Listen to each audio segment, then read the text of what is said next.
सलाम टीवी की टीम लोकसभा चुनाव के जमीनी हालात का जायजा लेने के लिए ग्राउंड जीरो पर है। हमारे नुमाइंदा अब सैयद मुबश्शिर पहुंचे यूपी के आगरा लोकसभा हल्के में और जाना वहां के लोगों का रुख। आदाब, सलाम टीवी देख रहे हैं आप। आपके साथ मैं हूं सैयद मुबश्शिर। आज हम पहुंचे हैं मोहब्बत की नगरी यानी आगरा, ताज नगरी। वो एक शेर है कि शाहजहां ने बनवा के एक हंसी ताजमहल पूरी दुनिया को मोहब्बत की निशानी दी है। इसी मोहब्बत की निशानी, इसी मार को लेकर पूरी दुनिया ताज का दीदार करने के लिए आती है। मोहब्बत का पैगाम जहां जिस शहर से पूरी दुनिया में जाता है, उस शहर में क्या है मुसलमानों के मन में और कौन होगा 24 का सरदार, ये जानने के लिए हम पहुंचे हैं। तो आइए मेरे साथ, कुछ लोग यहाँ मौजूद हैं, एक बार जानने की कोशिश करते हैं कि इस बार क्या मुद्दे हैं, किन मुद्दों के आधार पर इस बार वोट होगा और 24 का सरदार कौन होगा। कुछ लोग मेरे साथ मौजूद हैं। हजरत, क्या नाम है आपका? हाजी जमीलुद्दीन कुरैशी। जमील साहब, इस बार क्या मुद्दे हैं ख़ास तौर पर और क्या है मुसलमानों के मन में? क्योंकि एक ऐसी जगह पर, एक तारीखी शहर में हम मौजूद हैं जहां से पैगाम पूरी दुनिया को जाता है मोहब्बत का। तो इस बार मुसलमानों के मन में क्या है ख़ास तौर पर? देखिए, मुसलमान जो है 1947 में जो है देश आज़ाद हुआ जी। कांग्रेस बरसरे इक़्तिदार आई, लेकिन धीरे धीरे मुसलमानों को जो है वो कुछ नहीं मिला। उस दौर में बहुत कुछ, कहते नहीं है किसी जगह सफाई करनी है तो कांग्रेस ने बहुत ही मुलामियत से जो है वो सफाई की किसी उसे, और दूसरी पार्टियों ने रैश होके, ताकि उसमें जो है रैशेस पड़ गए जो है उस कपड़े पे और उस बर्तन पे। तो इस तरीके से मुसलमान उम्मीदों के सहारे जीता रहा कि हमें कुछ ना कुछ तो मिलेगा, लेकिन कुछ नहीं मिला। उसके बाद 2014 के अंदर जो है सरकार बदल गई और वो सरकार आ गई जिसने मंदिर और मस्जिद के नाम पे जो है नफरत पैदा कर दी हिंदू और मुसलमानों के बीच में। इतनी यकजहती के साथ हमने आज़ादी हासिल की, हिंदू और मुसलमानों ने कुर्बानियाँ दी और कुर्बानियाँ देने के बाद जो है इस मोहब्बत को जो है दागदार कर दिया 2014 के बाद, और हिंदू और मुसलमानों को अलग करने की कोशिश कर दी मंदिर और मस्जिद के नाम पर। आज 2024 में जो इलेक्शन होने जा रहा है, बीजेपी नफरत की बात करने के बाद जो है वोट हासिल करना चाहती है। मुसलमान जो है वो इस वक्त जो है वो मुत्तहद जो हमारा जो है गठबंधन है वो उसको तरफ देख रहा है, कांग्रेस को वोट देगा। मुसलमान और सापा के साथ जो मिलकर गठबंधन आपके साथ हुआ है, तो 2024 में ऐसा मन बना रहे हैं कि हम गठबंधन को जिताएं ताकि देश से नफरत मिटे और मोहब्बत जो है फिर दोबारा कायम हो। जाहिर सी बात है, क्योंकि जिस शहर में आप हैं और आपके जो कह सकते हैं कि जो लहजा है, जो मोहब्बत एक शीरी आवाज़ में कह लीजिए या अपनी बातों में कह लीजिए, जिस जगह हम खड़े हैं वो एक बुलंद इमारत जो आगरा का लाल किला है। यहाँ से पैगाम बहुत ऊंचे ऊंचे गए। एक दिल्ली के लाल किले से कई सारे पैगाम होते हैं। आपको लगता है कि चाहे वो प्रधानमंत्री हों या फिर मंत्री हों, अगर इस तरीके की बात मंचों से करेंगे तो कहीं ना कहीं जो खाई है, चाहे वो हिंदू मुसलमान की हो, मजहबी जो खाई है, मैं किसी भी एक मज़हब की बात देख रहा हूँ, वो ऐसे भरेगी? और मुसलमान क्या भरोसा कर पाएगा जब प्रधानमंत्री ये कहते हैं सबका साथ, सबका विकास, सबका विश्वास? देखिए, ऐसा है जो है जहाँ मुसलमान नहीं लेकिन आम जनता की बात देखिए। आगरा की बात, प्रधानमंत्री इससे पहले यहाँ आए, उन्होंने वादा किया कि हम एक बहुत बड़ा पानी के लिए यहाँ डैम बनवाएंगे। यहाँ पानी नहीं है, महंगाई चरम सीमा पे हो रही है। दूसरी चीज़ उन्होंने कहा हम यहाँ हाई कोर्ट की बेंच देंगे, हम यहाँ इंटरनेशनल एयरपोर्ट देंगे, यहाँ एम जैसा जो है अस्पताल देंगे, लेकिन सारे वायदे जो है खोखले निकले। प्रधानमंत्री की शख्सियत और उनके ज़बान से निकले हुए बोल और उसके ऊपर कायम न रहे प्रधानमंत्री, तो आप क्या कहेंगे कि भाई ये झूठी बात कर रहे हैं, झूठा प्रधानमंत्री है। फिर सवाल खड़ा होना लाजमी हो जाता है। जाहिर सी बात है कि अगर प्रधानमंत्री जो देश का सुप्रीम है, अगर उसकी ज़बान से निकले हुए अल्फाज, शब्द, उसके बोल अगर उन पर कायम नहीं होते हैं, तो कहीं ना कहीं चाहे वो हिंदू हो या मुसलमान हो, एक बार को सोचेगा ज़रूर कि जब प्रधानमंत्री ने जो कहा वो वादा पूरा नहीं किया तो देश में किसी और से उम्मीद नहीं की जा सकती। कुछ और लोग भी हैं, उनसे बात करेंगे। मैं चाचा, क्या नाम है आपका? मेरा नाम है मोहम्मद फरीद कुरैशी। फरीद साहब, एक अरसा, उम्र कितनी होगी आपकी? है कम से कम 76 है। 76 साल में आगरा को कितना बदलते हुए देखा आपने? आगरा को बदलते हुए तो बहुत देखा। संजय के टाइम में ये बहुत अच्छी सड़कें बन गई और सबसे मेन बात तो यह है, हमारे प्रधानमंत्री ने ये कहा था, एक हाथ में कुरान होगा और एक हाथ में लैपटॉप होगा। वो कहाँ है वादा? उनको पूरा करना चाहिए जो मतलब उम्मीद थी, प्रधानमंत्री ने कहा था तो आपको उम्मीद थी? हमें उम्मीद हो गई थी कि प्रधानमंत्री हमारे लिए कुछ करेंगे।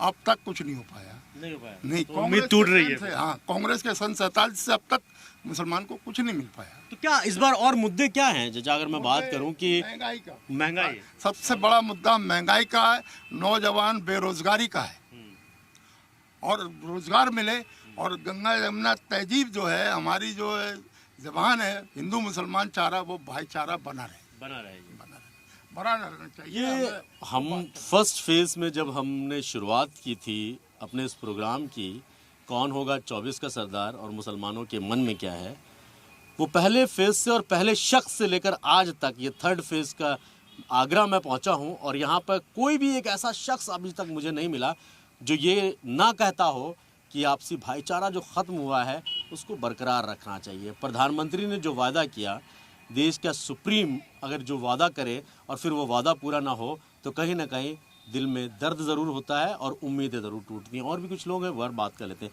क्या नाम है आपका? जी, मेरा नाम एडवोकेट नदीम है। नदीम साहब, चलिए आप तो एडवोकेट हैं, पढ़े लिखे हैं, रोज़गार से ही शुरुआत कर लेते हैं। आप तो एडवोकेट हैं, चलिए ठीक है, आपने पढ़ाई की, वकालत की, अब वकालत कर रहे हैं आप। रोज़गार के लिए किस तरीके से देखते हैं आप?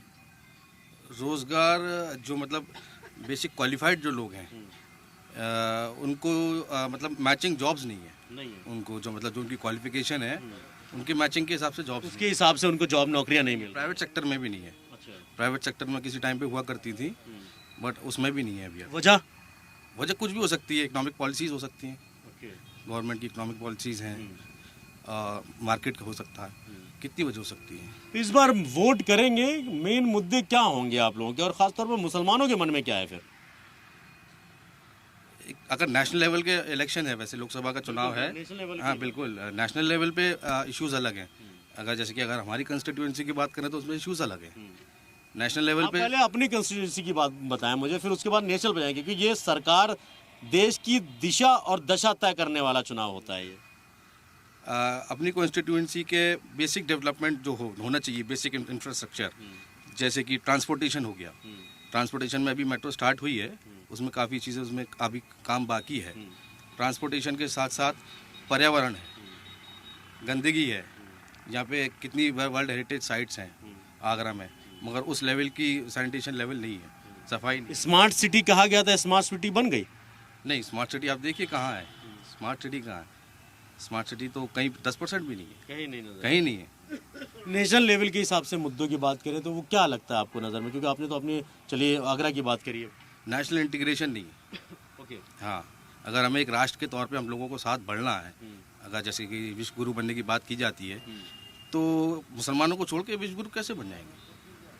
पॉसिबल ही नहीं, इम्पॉसिबल। मुसलमान ही नहीं, उसमें किसी को भी छोड़ दिया जाए, किसी को भी छोड़, पर्टिकुलरली मैं मुसलमानों की बात कर रहा हूँ, कोई भी माइनॉरिटीज़ हों, चाहे क्रिश्चियन माइनॉरिटीज़ हों, सिख माइनॉरिटीज़ हों, सबको साथ लेकर चलना पड़ेगा। और यही नारा भी है हमारे प्रधानमंत्री का, ये नारा भी है, बट अनफॉर्चुनेटली इस चीज़ पे वो खड़े नहीं उतर पाए।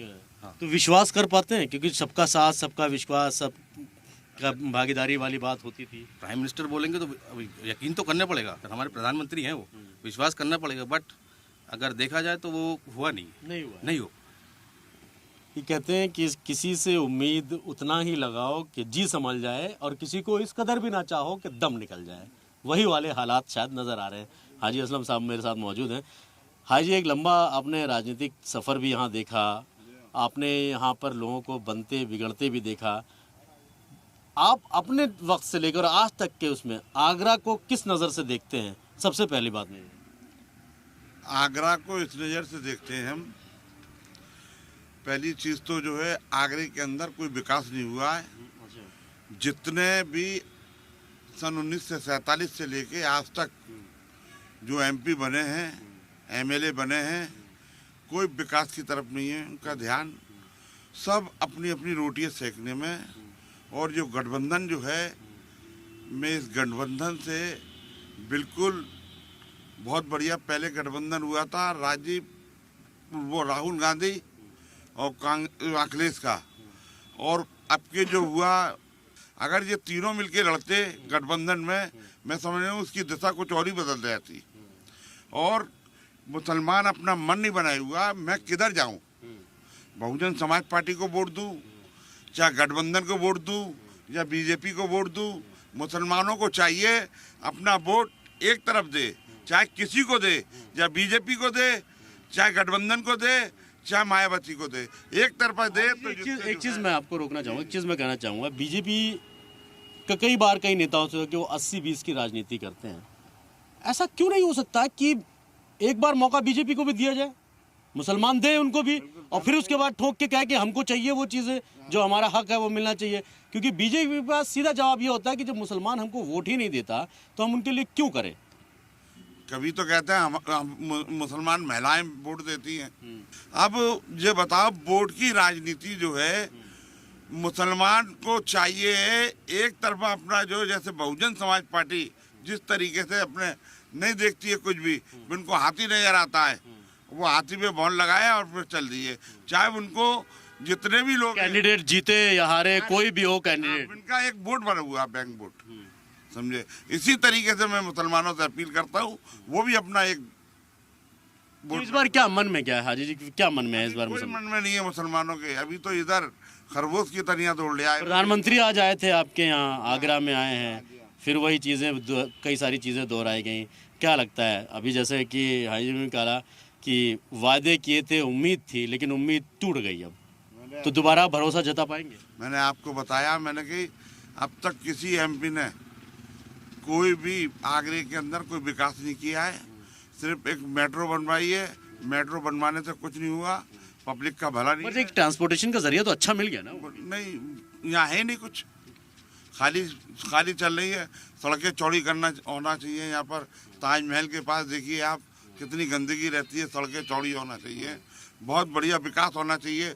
विकास की तरफ तो उनका ध्यान ही नहीं है, समझे। आगरे में जो छोटी छोटी सड़क, नारा तो ये दिया जाता है कि उत्तर प्रदेश में जितना विकास पिछले 7-8 सालों में हुआ उतना कभी नहीं हुआ, पिछले 70 सालों में नहीं हुआ। तो आगरे में बता दे, दिल्ली में के अंदर जो गलियों के अंदर सड़कें हैं ऐसी जो आगरे में, अच्छा, जहाँ जो एमबी रोड पे आप चले जाइए, दिल्ली की जो गलियाँ हैं, 2-2, 3-3, 4-4 ट्रक निकल जाएंगे, और यहाँ पर एक जाम ही जाम रहता है, समझे। शहर भी तो पुराना है ना, एक्सपेंड करना अगर है तो कहीं ना कहीं बहुत सारा इंफ्रास्ट्रक्चर चेंज भी करना पड़ेगा आपको। तो लखनऊ को चेंज नहीं किया, कितना चेंज कर दिया आपने देखा।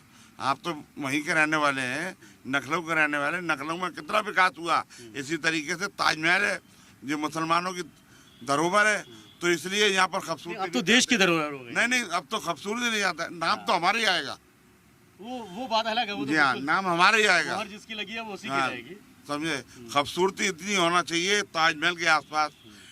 अभी हाजी साहब ने कहा था, साहब यहाँ पर जो है वो बनना चाहिए, बैराज बनना चाहिए, कॉरिडोर बनना चाहिए, जिससे लोगों को रोजगार मिले, धंधा मिले, समझे। ताजमहल तो एक ऐसी जगह इन्होंने, मतलब जो है जितनी, मतलब ताजमहल के आसपास जो डेवलपमेंट होना चाहिए, जो ब्यूटिफिकेशन होना चाहिए, तो वो नहीं है। नहीं है, बिल्कुल नहीं है, बिल्कुल। ये बदकिस्मती मैं कहूँगा इसको बहुत साफ लफ्जों में, कि वर्ल्ड हेरिटेज जो दुनिया की नहीं, माफ कीजिएगा, दुनिया के 7 अजूबों में एक है, उसके हालात अगर यहाँ के लोग ऐसे बयान कर रहे हैं तो बहुत अफसोस की बात है, और शर्म की बात उन सरकारों के लिए भी है जो ताजमहल के नाम पर विदेशों में कहीं ना कहीं अपने आप को भुनाने की कोशिश करते हैं, लेकिन उसी ताजमहल के हालात कैसे हैं वो इन लोगों की जुबानी आप समझ जाते हैं। कुछ और लोग भी हैं, उनसे बात करते हैं। जैसे क्या नाम है आपका? मेरा नाम समीउद्दीन है। समीर साहब, क्या करते हैं आप? मेरा कोल्ड ड्रिंक का काम है। कोल्ड ड्रिंक का काम है जी, मतलब बिजनेस से शुरू करते हैं। रोजगार है पूरी तरीके से? जी साहब, रोजगार है। शहर में 100 आदमी हैं और 75 के बाद रोजगार नहीं है, अच्छा, और 25 के बाद है, तो इसे बेरोजगारी कहते हैं। कहाँ 75 कहाँ से पेट भरेंगे वो? तो इस बार क्या मुद्दे होने वाले हैं फिर, खास तौर पर मुसलमानों के मन में क्या है, किन मुद्दों के आधार पर वोट करेंगे? मुद्दे मत पूछिए। आज के दौर में राजनीति वो हो रही है दिलों को जुदा करने वाली, जोड़ने वाली नहीं है। हमारे जो स्टेट में और सेंटर में जो मिनिस्टर बैठे हुए हैं, वो लोग ऐसे, मैं रोज अखबार पढ़ता हूँ, ऐसे बयान देते हैं, वो कहने के लायक कुछ है नहीं। अभी भी कल भी एक बयान आया, केंद्रीय मंत्री अनुराग ठाकुर ने कहा कि मुगलों का जो कोर्स है वो राहुल गांधी और वो कर रहे हैं। तो मतलब क्या माना जाए कि मुगल पाकिस्तान तो आम पब्लिक का क्या होगा फिर? ये आज जो राजनीति हो रही है दिल तोड़ने वाली हो रही है, दिल जोड़ने वाली नहीं हो रही है। जी जी। तो आपको क्या लगता है कि आगरा जैसे शहर के जो मुद्दे हैं, नाली, सड़कें, खड़ंजे, बिजली, पानी, रोजगार, ये सब चीज़ें मुद्दे हैं यहाँ पर या नहीं है? बिल्कुल है साहब, बिल्कुल है। ताजमहल, अभी चेयरमैन साहब ने कहा ताजमहल के पास कितनी गंदगी है, रोजाना पेपर में देखिए आप, कितनी स्टेडियम है जहाँ के दुनिया का आदमी आता है। एक दौर वो था आज से 30 साल में जब कांग्रेस की हुकूमत थी, नटवर सिंह यहाँ के विदेश मंत्री थे, उनका ये बयान पढ़ा था मैंने। वो बोल रहे थे दुनिया में घुमा हूँ, सबसे गंदा अगर शहर है तो आगरा है। एक मिनिस्टर का ये कहना था। तो आपको लगता है कि जिस तरीके से आगरा को चमकाना चाहिए वो नहीं चमका? नहीं चमका, बिल्कुल नहीं चमका, नहीं चमका। चलिए, जाहिर सी बात है, ताजमहल जिस शहर के पास हो, जिसकी विरासत हो, अगर उसी विरासत के मानने वाले, उसको सहजने वाले लोग ही खफा होंगे तो उसके हालात कैसे होंगे ये आप अंदाज़ लगा सकते। कुछ और लोग भी मौजूद हैं। क्या नाम है आपका? मोहम्मद मोइन। मोइन साहब, क्या करते हैं आप? मैं कारोबार करता हूँ। अपना कारोबार है। क्या लग रहा है इस बार मुसलमानों के मन में क्या है, क्या मुद्दे होंगे इस बार? देखिए, मुसलमानों का सबसे बेसिक मुद्दा है कि मुसलमानों के लिए कोई भी नेता बोलने वाला नहीं है। सब लोगों को वोट चाहिए मुसलमानों का, लेकिन मुसलमानों को जीतने के बाद मुसलमानों की तरफ देखते तक नहीं है। इनके साथ तो वही हिसाब हो रहा है कि जैसे खाने के अंदर तेजपात का पत्ता डाला, उसका स्वाद लिया, उसको निकाल के फेंक दिया। ये बढ़िया मिसाल दी है आपने वैसे मोइन साहब कि मतलब एक तेज पत्ते का वो लिया, उसका अर्क आ गया, स्वाद आ गया, उसके बाद निकाल के फेंक दिया। कोरोना में आपने देखा देश का क्या हाल था, आप आपने देखा ना। देखा। देखिए, हमें मंदिर मस्जिद इस चीज़ की इतनी ज़रूरत नहीं है। अगर दिल में तुम्हारे ईमान है तो तुम कहीं भी कुछ कर सकते हो अपने रब को याद करने के लिए। हमारी जो बेसिक मुद्दे हैं, जैसे हमारी बेरोज़गारी, प्रधानमंत्री यहाँ के कहते हैं कि हम 2 करोड़ रोज़गार हर वर्ष देंगे। 10 साल के इनके कार्यकाल के अंदर 20 करोड़ रोज़गार अगर इन्होंने दिए हो तो ये इस रोज़गार को गिनाए ना। ये मंदिर मस्जिद क्यों कर रहे हैं? तो इसका मतलब कोई मुद्दा नहीं बचा, इसलिए मुद्दा नहीं बचा है, कोई मुद्दा नहीं बचा है। ये सिर्फ डाइवर्ट कर रहा है लोगों को। उनका जो माइंड है ना, उसको डाइवर्ट कर रहा है कि मुसलमान तुम्हारे साथ हिंदू के साथ ये कर देगा, हिंदू मुसलमान के साथ ये करता है। मैं जहाँ रहता हूँ वहाँ पर चारों तरफ से मेरी कम्युनिटी में सब हिंदू भी रहते हैं, मुसलमान भी रहते हैं, सारे लोग रहते हैं। हम लोग कोई दिक्कत नहीं, दिक्कत नहीं किसी को। हम सो एक साथ खाते हैं, एक दूसरे के अच्छे बुरे में जाते हैं, तो हम लोग समझ रहे हैं ना। लेकिन क्या ये युवा पीढ़ी के अंदर इतना जहर घोले दे रहा है, इतना जहर घोले दे रहा है कि आने वाले जो हमारे बच्चे होंगे उनके साथ में क्या होगा? हम एक दूसरे के अच्छे बुरे में नहीं जाएंगे। जी जी। एक बहुत बड़ा सवाल है कि प्रधानमंत्री हों, दूसरे नेता हों, वो लगातार इस तरीके की बातें अगर करेंगे तो वो किसी भी धर्म का मानने वाला क्यों ना हो, उसका जहन किस तरीके से बनेगा इसका आप अंदाज़ा भी लगाते हैं। आखिर में एक सवाल ले लेते हैं कि युवा कुछ लोग यहाँ बैठे हैं। क्या नाम है आपका? मेरा नाम मोहम्मद फरमान कुरैशी है। फरमान साहब, मुझे एक चीज़ बताइए, एज अ यूथ, युवा क्या सोचते हैं और क्या एक्सपेक्टेशन है प्रधानमंत्री से कि प्रधानमंत्री को ये चीज़ें करनी चाहिए? ऐसा युवा मैं तो यही कहूँगा प्रधानमंत्री जी को सबसे पहले तो रोज़गार की बात करें, और रोज़गार के लिए तो इंसान दाएं दाएं इधर उधर भटक रहा है, और युद्ध तो सबसे ज़्यादा, क्योंकि रोज़गार कुछ नहीं है, सिर्फ रोज़गार की बात करूँगा। तो इस बार क्या मुद्दे क्या होने वाले और मन में क्या है फिर? इस बार मुद्दे सिर्फ रोज़गार, बस रोज़गार मिल जाए और बदलाव होए। मंदिर मस्जिद ये सब ख़त्म होना चाहिए बिल्कुल।